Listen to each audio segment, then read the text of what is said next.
En 2018, los Estados Unidos de América se convirtieron en la nación productora de petróleo más grande del mundo.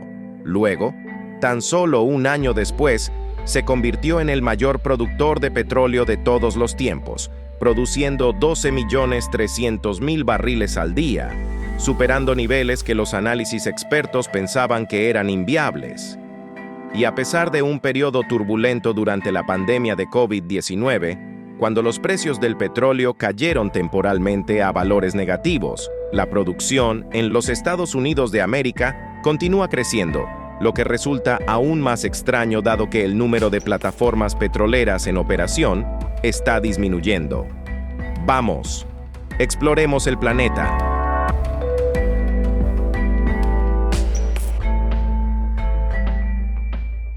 En solo una década, los niveles de producción de los Estados Unidos de América han superado a los de sus oponentes geopolíticos, Rusia y Arabia Saudita, transitando rápidamente de una dependencia de importaciones a convertirse en la superpotencia petrolera dominante a nivel mundial.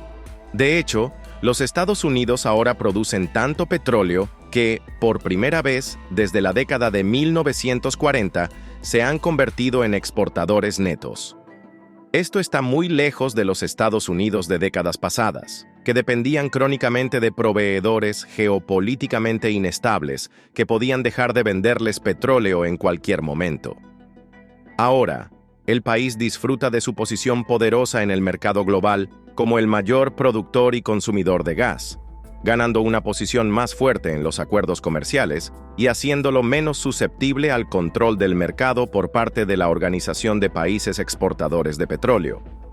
También asegura un suministro constante de energía para las industrias pesadas y los hogares nacionales, apoyando la economía en general y los niveles de vida. En una época en la que la seguridad energética está al frente de las agendas gubernamentales, el renacimiento del petróleo en los Estados Unidos de América ha llegado en un momento extremadamente oportuno. Pero a pesar de producir más petróleo del que consume, los Estados Unidos extrañamente siguen siendo el segundo mayor importador de petróleo en todo el mundo. Y con la inevitable realidad de que el petróleo es un recurso finito, donde se estima que los Estados Unidos tienen 11 años de reservas restantes, la velocidad con la que este recurso natural ha sido extraído del suelo plantea la pregunta de cuánto tiempo más podrán mantenerse estos niveles sin precedentes de producción, especialmente cuando la industria enfrenta preocupaciones medioambientales irrefutables y una competencia creciente de una industria renovable en maduración que está volviéndose más competitiva y preferida por muchos. Así que, como siempre, tenemos algunas preguntas que responder. ¿Por qué los Estados Unidos siguen comprando tanto petróleo? Y finalmente, ¿cuánto tiempo podrán mantenerse estos niveles de producción? Al observar dónde está la producción de petróleo de los Estados Unidos de América, te sorprenderá saber que los niveles de producción en realidad cayeron de manera constante durante 38 años, desde 1970 hasta 2008. Durante ese tiempo, el mundo se volvía cada vez más interdependiente, con menores barreras comerciales y las reservas de petróleo más fácilmente accesibles de los Estados Unidos de América se agotaron. Se volvió más rentable para la industria del petróleo simplemente importar de otros países donde el petróleo era más abundante y los costos de producción eran más bajos, como Canadá, Venezuela, México, Arabia Saudita e Irak. En su mayor parte, esto funcionó, aunque no perfectamente. Los Estados Unidos de América lucharon por competir con el poder del cártel de la OPEC en el mercado del petróleo crudo, y la OPEC no dudó en usar ese poder. En 1973, el subgrupo árabe de la OPEC impuso un embargo petrolero a los Estados Unidos de América por proporcionar ayuda militar a Israel durante la guerra del Yom Kippur contra Egipto y Siria.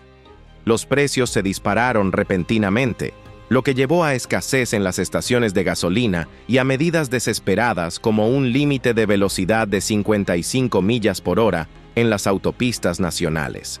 6 años después, ocurrió la revolución iraní, lo que desencadenó otra crisis petrolera y un aumento de los precios. La dependencia de los Estados Unidos del petróleo del Medio Oriente fue reconocida como una de sus mayores debilidades. Durante las siguientes 3 décadas, en la década de los 2000, la industria petrolera de los Estados Unidos de América soñó con acceder al crudo más difícil de alcanzar, que estaba literalmente debajo de ellos en casa. Pero el problema era que estaba atrapado en formaciones rocosas densas, sin tecnología disponible para extraerlo de manera rentable a gran escala. Décadas de prueba y error siguieron, y al inicio del siglo XXI, se hizo un avance crítico por parte del equipo del magnate de la energía George Mitchell y la formación Barnard Shale. Se descubrió que el petróleo crudo de la pizarra se podía extraer a niveles comercialmente viables, fracturando la formación rocosa y aflojando el petróleo con una mezcla específica de agua, arena y productos químicos. La fracturación hidráulica se aplicó luego a los pozos de petróleo horizontales, lo que mejoró drásticamente los resultados, permitiendo que un solo pozo extrajera más petróleo a un costo menor de manera casi mágica. A principios de la década de 2000, la Gale de la pizarra realmente despegó con operadores independientes llenos de entusiasmo que estaban impulsados por el capital privado, adquiriendo rápidamente tierras e invirtiendo en estas nuevas tecnologías. Así que la industria del petróleo estancada recibió una nueva oportunidad de vida. En Texas, la cuenca del Permiano se convirtió en uno de los campos petroleros más productivos del planeta. En otros lugares, las economías de pequeños pueblos rurales fueron completamente transformadas. Dakota del Norte, hogar de la formación Bakken, experimentó lo equivalente a una fiebre del oro moderna, con un auge en el empleo, salarios altos y expansión urbana. Pueblos dentro de Bakken, como Wilson y Watford City, atrajeron tanto trabajo que Dakota del Norte fue el único estado cuya población se hizo más joven en 2021 en comparación con 2010. En general, la tecnología revolucionaria de la fracturación hidráulica y la perforación horizontal se extendió como un reguero de pólvora por todo el país, y el efecto fue dramático, con los niveles de producción aumentando un 258% desde 2008 hasta la fecha. Aunque se siguen utilizando técnicas tradicionales de extracción de petróleo, la fracturación ahora domina, representando 2 de cada 3 barriles producidos en los Estados Unidos. Pero entonces, ¿por qué la fracturación ha sido tan exitosa en los Estados Unidos en particular, en comparación con otras naciones fracking, como Canadá o Argentina? Bueno, obviamente ayuda a que el país tenga muchas formaciones de pizarra grandes, el recurso natural para el cual se diseñó la fracturación, que muchos otros países no poseen. Al ser el lugar de origen de la nueva tecnología, los Estados Unidos tuvieron la ventaja de ser los primeros en moverse, lo que aprovecharon rápidamente, utilizando su fuerza laboral calificada y una infraestructura base preexistente de tuberías para mover el petróleo. Este proceso de escalado rápido se aceleró por los fuertes incentivos privados, donde los propietarios de tierras rápidamente pudieron arrendar sus tierras a las compañías petroleras, debido a un entorno regulatorio relativamente favorable. Y no olvidemos la abundancia de capitalistas de riesgo e inversionistas de capital privado en los mercados financieros de los EE-UU, que rápidamente aprovecharon la oportunidad de financiar startups. Te guste o no, la adaptabilidad y el dinamismo que provienen de los incentivos privados en un país con derechos de propiedad legendarios significa que simplemente atrajo más inversión a esta nueva industria. Ahora los Estados Unidos producen lo suficiente para igualar sus propios niveles de consumo, dado el accidentado historial de inestabilidad del mercado del comercio de petróleo de los EE-UU y el aumento de las tensiones geopolíticas últimamente. Podrías esperar que los EE-UU estén usando su propia producción de petróleo para abastecer su propio consumo de petróleo. Pero asombrosamente, a pesar de todo esto, los EE-UU siguen siendo los segundos mayores importadores de petróleo en el mundo, solo por detrás de China. Entonces, ¿qué está sucediendo? Bueno, El petróleo en el mercado global, que es en su mayoría un mercado comercialmente libre, no siempre coincide exactamente con las necesidades de los consumidores en los Estados Unidos. Infraestructura de refinado. No todo el petróleo es igual. Los depósitos de petróleo crudo tienen una variedad de propiedades químicas y físicas que determinan el proceso de refinamiento que se requiere. Durante el siglo XX, la infraestructura de refinado de los EE-UU se desarrolló para procesar petróleo crudo pesado y ácido, lo que, sin entrar en demasiados detalles, significa que era denso y tenía un alto contenido de azufre. Esto se debe a que Estados Unidos trataba principalmente con este tipo de petróleo importado de países como México, Venezuela, Arabia Saudita y Canadá. Esta base de infraestructura costosa ha tardado décadas en construirse y perfeccionarse. Pero el petróleo crudo que EE-UU está produciendo ahora a partir de la fracturación hidráulica es un petróleo dulce y ligero, lo que significa que es menos denso y tiene un bajo contenido de azufre. Una gran proporción de las refinerías que se han construido en EE-UU no pueden procesar este tipo de petróleo, particularmente en el centro de refinado de la costa del Golfo. Las compañías petroleras podrían invertir en desarrollar nuevas refinerías o ampliar las actuales para aumentar la capacidad de procesar el petróleo de la fracturación hidráulica. Pero esto representa una enorme inversión de capital, con un horizonte temporal muy largo antes de que cualquier nueva refinería esté operativa. La industria no sabe cuánto tiempo va a durar la era de la fracturación hidráulica. Y con la lenta e inevitable marcha hacia las energías renovables siempre presente, la incertidumbre en torno a la longevidad de la fracturación hidráulica hace que cualquier inversión en infraestructura a gran escala en la industria sea extremadamente arriesgada, particularmente cuando se espera que la inversión tome muchos años antes de ser siquiera utilizable. Así que la solución óptima para la industria ha sido exportar el exceso de petróleo de fracturación hidráulica que no puede refinar y, a cambio, importar el petróleo pesado y ácido que ha sido construido para refinar. Esto ha generado rápidamente un flujo de caja constante para la industria, lo que ha impulsado el crecimiento. También ha apoyado la seguridad energética de los aliados políticos en Europa tras la prohibición del petróleo ruso, que ahora es el principal destino de las exportaciones de EE-UU-TUM para EE-UU. Hay otro beneficio estratégico en este comercio. El petróleo dulce y ligero de la fracturación hidráulica es más caro que el petróleo pesado y ácido, ya que requiere un proceso de refinamiento menos complejo. Dado que al final del día generalmente producen los mismos productos derivados del petróleo al mismo precio. Hay más valor agregado al refinar petróleo pesado y ácido en comparación con el petróleo dulce y ligero. Por lo tanto, al vender el petróleo crudo más caro y procesar el petróleo crudo más barato, EE-UU está maximizando el valor que retiene tanto del comercio de petróleo como del refinamiento más complejo. En última instancia, esto protege los empleos, los ingresos y las ganancias en los Estados Unidos. Y vaya que ha habido ganancias. ExxonMobil y Chevron, las dos mayores compañías petroleras de EE-UU, están obteniendo los niveles más altos de ganancias que han tenido en la última década. Es cierto que esto se debe en parte a factores globales como la recuperación gradual de los precios desde que Arabia Saudita inundó el mercado en 2014 y el repentino aumento de los precios en 2022 debido a las sanciones al petróleo ruso tras la invasión de Ucrania.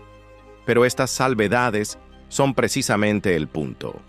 Las grandes petroleras de EE-UU y el resto de la industria pudieron beneficiarse de estos eventos porque tuvieron acceso al petróleo de fracturación hidráulica fácilmente accesible y de alto valor para vender. Sin embargo, cuando miramos el crecimiento casi absurdo de la producción de petróleo en EE-UU, En los últimos 16 años, es importante recordar que la riqueza petrolera por sí sola no garantiza prosperidad económica. Y en docenas de otros países alrededor del mundo ha tenido exactamente el efecto contrario. Sería ingenuo asumir automáticamente que es diferente. El recurso es finito y las formaciones rocosas de pizarra en algún momento se agotarán. Entonces, ¿cuánto tiempo se pueden mantener estos niveles? ¿Y cómo se puede conciliar el auge de la producción de petróleo? Frente al contexto ambiental del calentamiento global, una industria de energías renovables en maduración y las ambiciones políticas para lograr cero emisiones netas, la industria petrolera de se encuentra en un periodo de consolidación. Se sospecha que los años de auge ya han pasado y que ahora el enfoque está en la eficiencia para un mercado que, dada la gran inversión en infraestructura inicial necesaria para operar, tiene grandes economías de escala. La compra de ExxonMobil por $60.000 millones del mayor productor de petróleo en la cuenca pérmica marcó un hito en los recursos naturales, y el acuerdo en curso de Chevron por $53.000 millones con Hess muestra que las grandes petroleras están utilizando su poder financiero para aprovechar al máximo las economías de escala y maximizar las ganancias. Mientras tanto, las reservas están disminuyendo. En los últimos 5 años, el número de compañías de petróleo y gas que cotizan en bolsa en ha caído de 65 a 41. Las adquisiciones de la competencia que poseen derechos de acceso a tierras ricas en petróleo son una forma clave de realizar estas eficiencias mediante pozos horizontales más largos y una tendencia constante en la industria que ha aumentado dramáticamente la producción por plataforma de perforación. Mirando hacia el futuro, la Administración de Información Energética de proyecta que la producción de petróleo crudo y condensados de arrendamiento alcanzará su pico en 2030, pero se mantendrá en ese nivel durante décadas. Si bien esto es prometedor, el regalo y la maldición de la fracturación hidráulica es que es un proceso rápido, donde la extracción es mucho más rápida que los métodos tradicionales. Esto explica por qué la producción ha aumentado de manera tan dramática en tan poco tiempo y también por qué hay preocupaciones sobre el futuro, porque significa que las reservas pueden agotarse más rápido. Según las estimaciones de las reservas de petróleo, técnicamente solo tiene 11 años más a su tasa actual de producción ahora.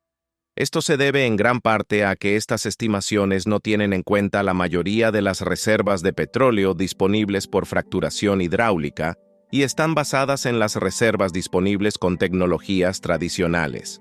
Pero aún así, resalta que esta industria está viendo el final de su ciclo y está tratando de sacar lo que pueda, mientras pueda. La dificultad de predecir los niveles futuros de producción se ve agravada por las presiones políticas. La administración federal entrante ha sido obviamente muy vocal sobre su apoyo a la industria. Pero en un mercado donde las inversiones pueden tomar décadas para dar frutos, esto sigue siendo algo que pesa fuertemente en las mentes de los inversionistas. El gobierno podría buscar endurecer la regulación y reducir la producción de petróleo por una serie de factores ambientales. Obviamente, el petróleo crudo es una de las principales causas de las emisiones de dióxido de carbono en el mundo. No solo el producto final en sí mismo libera dióxido de carbono, sino que la quema de gas natural en el sitio para reducir las presiones subterráneas significa que los combustibles fósiles se están quemando como subproducto en lugar de ser realmente aprovechados. Esto representa un ejemplo flagrante de desperdicio y contaminación del aire. Esto se agrava por la tendencia de la fracturación hidráulica a causar fugas de metano, un químico que causa un efecto invernadero 30 veces más fuerte en comparación con el dióxido de carbono. Si esto no fuera suficientemente grave, utiliza una enorme cantidad de agua dulce, y el bombeo de aguas residuales en pozos pone en riesgo la contaminación de las aguas subterráneas locales. Por estas razones, se han introducido prohibiciones completas o moratorias sobre la fracturación hidráulica en muchas economías avanzadas e incluso en algunos estados individuales de EU. Habiendo vuelto a unirse al Acuerdo de París en 2021, EU está comprometido a alcanzar emisiones netas cero de carbono para el 2050, lo que representa un enorme desafío para los gigantes de la industria petrolera que deben reinventarse mediante inversiones en energías renovables. Una industria madura que tiene tiempo de su lado. La industria petrolera también está bajo amenaza de la energía nuclear, que ha pasado de ser el enemigo público número 1 a convertirse en un componente irreemplazable del impulso hacia cero emisiones netas. El gobierno de EU ha declarado que triplicará la energía nuclear para 2050. Ahora bien, por supuesto, nadie puede predecir el futuro, especialmente con un nuevo gobierno que fue elegido en gran parte por su enfoque en los objetivos a corto plazo. EU sabe que no puede depender del petróleo para siempre, pero por ahora reina supremo. Ahora bien, la importancia de la revolución de la fracturación hidráulica de EU en la dinámica económica es solo una pequeña parte de la historia. Incluso si esta industria fuera totalmente no rentable, la independencia energética aún podría valer la pena. Con el aumento de las tensiones diplomáticas que afectan al mercado global de petróleo, esto se aplica ahora más que nunca. Por eso hemos hecho una segunda parte de este video en nuestro canal hermano Context Matters, que explora la revolución de la fracturación hidráulica de EU desde una perspectiva política a nivel global. Gracias por mirar, darle like y suscribirte para seguir explorando el planeta. Amigo, adiós.